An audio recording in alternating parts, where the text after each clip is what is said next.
Welcome to The Leftovers. I'm Rachel Bell. If waiting 2 whole weeks for a new episode of Your Last Meal is way too long, we now release shows every Thursday. The Leftovers is audio left on the cutting room floor. And today you'll hear never-before-heard cuts from Kathleen Hanna, frontwoman for the bands Bikini Kill and La Tigra, and author of the new memoir, Rebel Girl. If you haven't listened to Your Last Meal with Kathleen Hanna, I highly recommend scrolling back to last week and giving it a listen. But if you missed it, here is Kathleen's last meal. It's like some bad chain restaurant brewery place that is like in Times Square. So they had this appetizer that they probably called appetizers.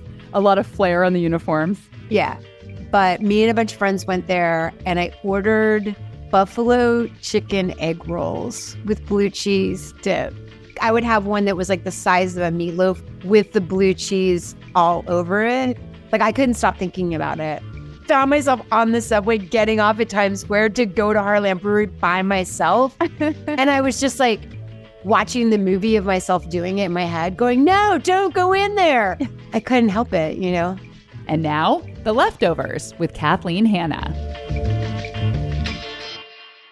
Kathleen moved to Olympia, Washington to go to the Evergreen State College in the late 80s. She was heavily involved in the art scene. She published a Riot Girl zine, helped open a feminist art gallery, and started playing in punk bands. One of her close friends was a guy who was also making music in Olympia, Kurt Cobain, who eventually shared an apartment with his new bandmate, Dave Grohl. Their band Nirvana put out the single Smells Like Teen Spirit in 1991. Kathleen, the story in the book, I cannot believe you were responsible for the title Smells Like Teen Spirit. Crazy.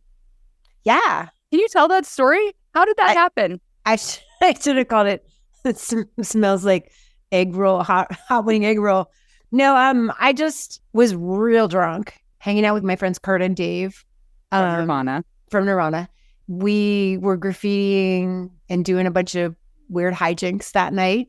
And then later we went back to Kurt and Dave were sharing an apartment. Dave was sleeping on the couch because there was only one bedroom. And so me and Kurt went in the bedroom and like turned off the lights and just started smashing shit and screaming, like just, you know, being nuts.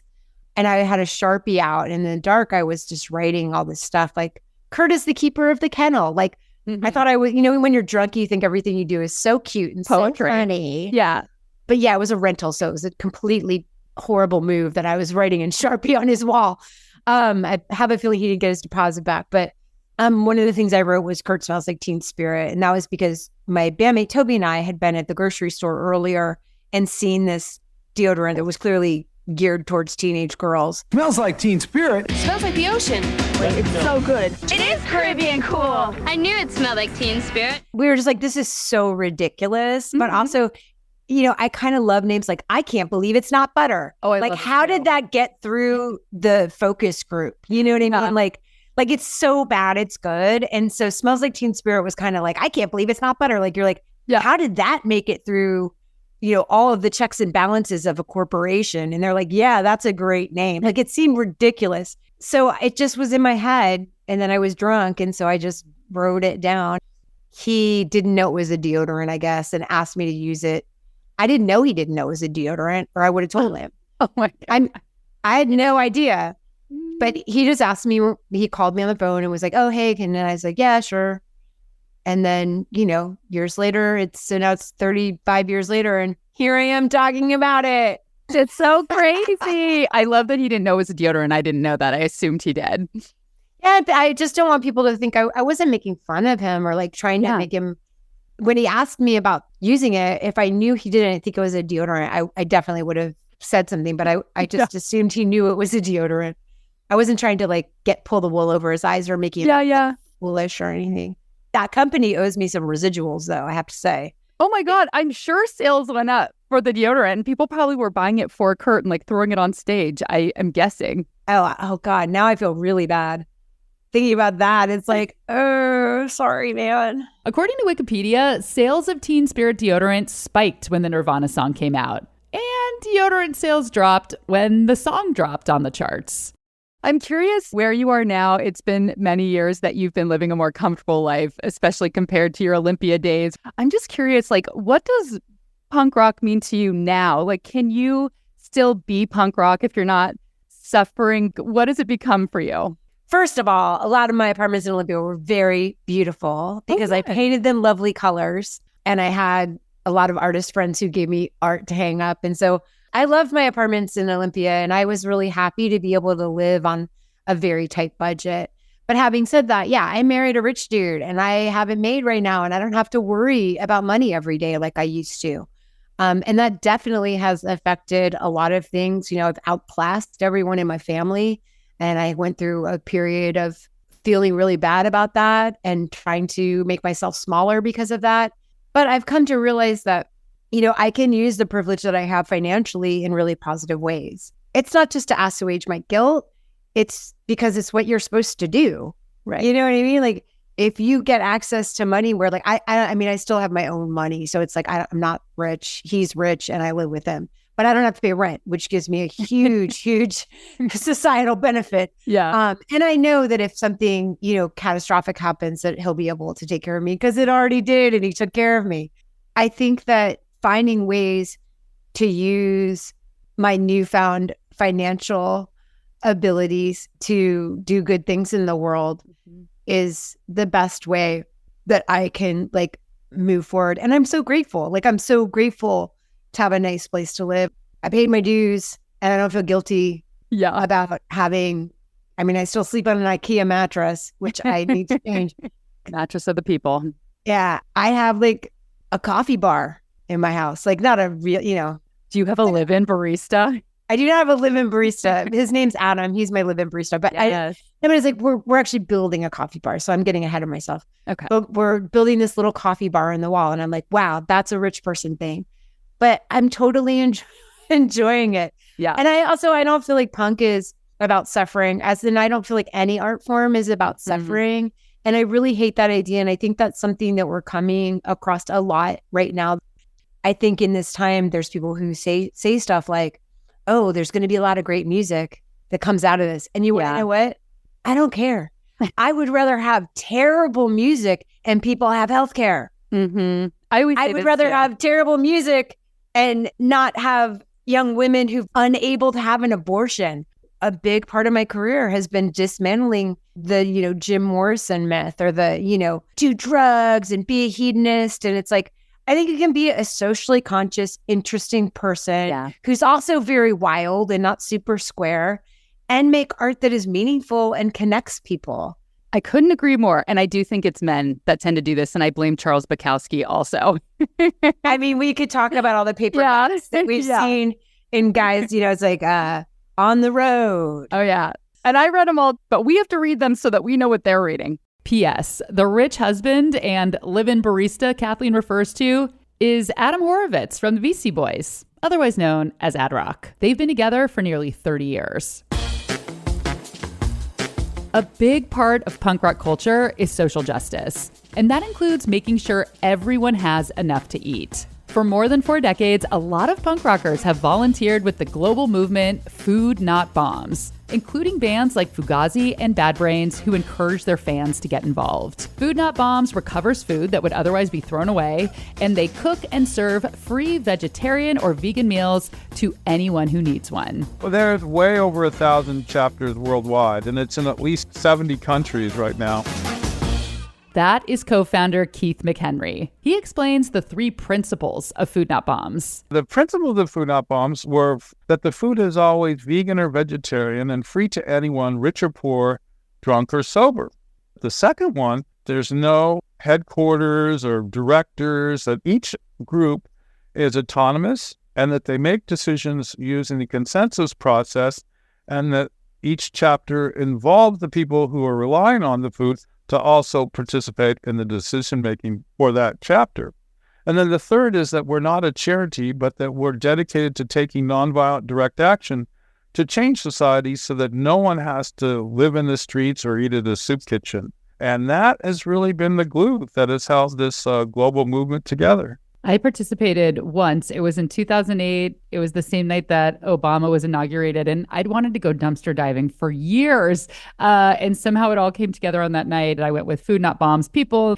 Can you talk about, where a lot of the food comes from? I know that dumpster diving has been a big part of it, donations.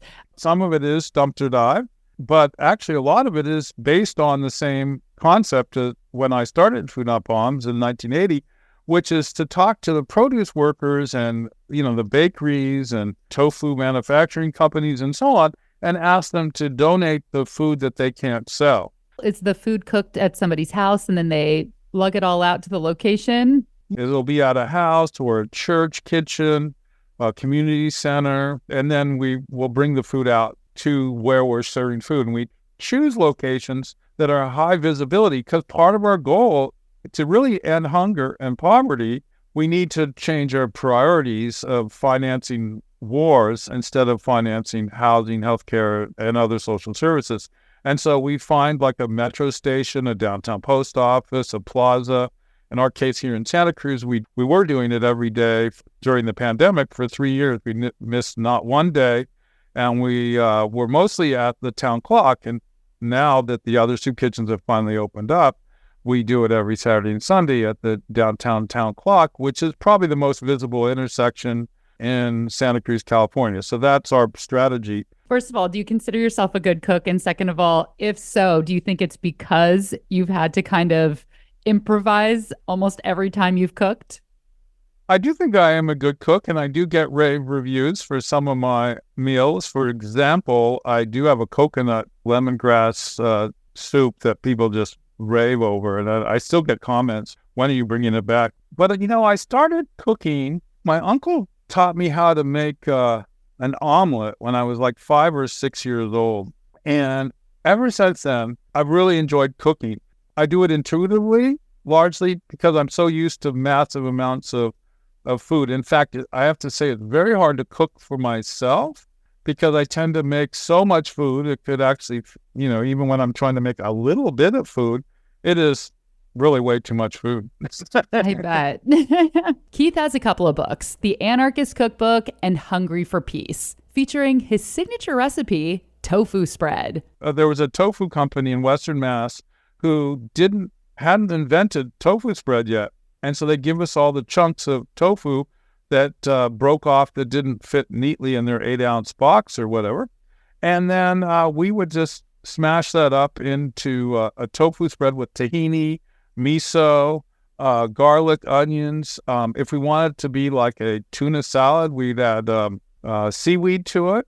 That would be one of my standard recipes. Do you use it like on sandwiches or like as a sauce, like on a bagel? Yeah, we would put them on the bagels and bread that was donated as a sandwich. If we had other ingredients too, like lettuce and stuff like that, we'd make quite the sandwich out of it. You have been around since 1980. I know that's 44 years because it's the year I was born. Quick math. By nature, you don't have board meetings and someone at the top, a president, a CEO. Every group is kind of operating independently. What do you think it is that has kept Food Not Bombs going for 44 years? Wow, what a inspiring question. For me, why I've done it for 44 years is because I am super dedicated to ending war and poverty.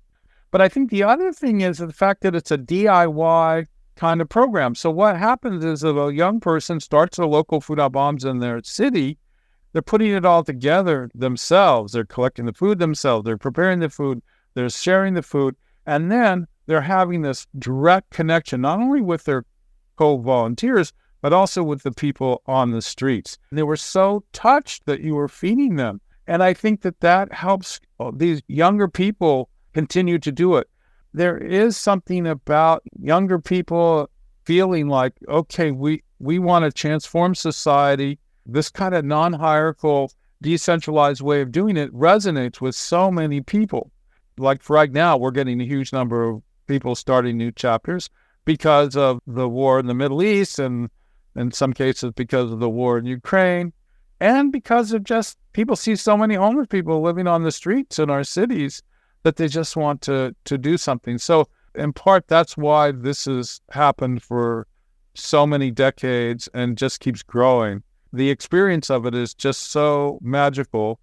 Before we hit the road, let's check back in with Kathleen Hanna, who really did not like working in restaurants. I want to talk about your worst jobs. You've talked about 3 jobs that you hated. What were those?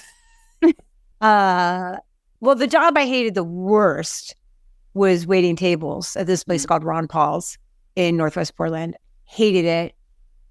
Hated McDonald's. I just couldn't believe how rude people were. Like the customers would be so mean. At McDonald's or waiting tables too? Both. Any kind of food service.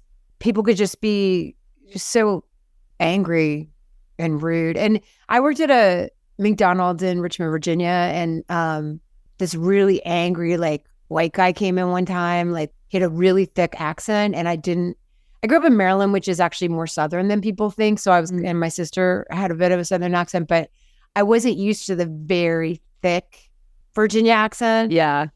And so he was at the drive-thru and he kept trying to order a banana shake. And I was like, banana shake? I was like, we don't have banana shake, sir. And he was like, banana, screaming banana at me. And, are you stupid? Don't you know what? I could understand in his accent. He was saying, are you stupid? You don't know what banana is. Mm-hmm.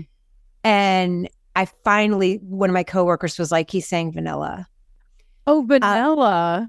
Yeah. Living in the South, I should have been able to understand it. I didn't. I understand his rage about someone not understanding him. But at the same time, I was like 16 and pregnant. You really didn't need to scream banana into the microphone at me 200 times. But I always think of his face when he just showed up at the window, and his face he was so red and angry about the mistake with the shake. I gave him his vanilla shake. He got the banana. What? I know. And that was Kathleen Hanna's Leftovers.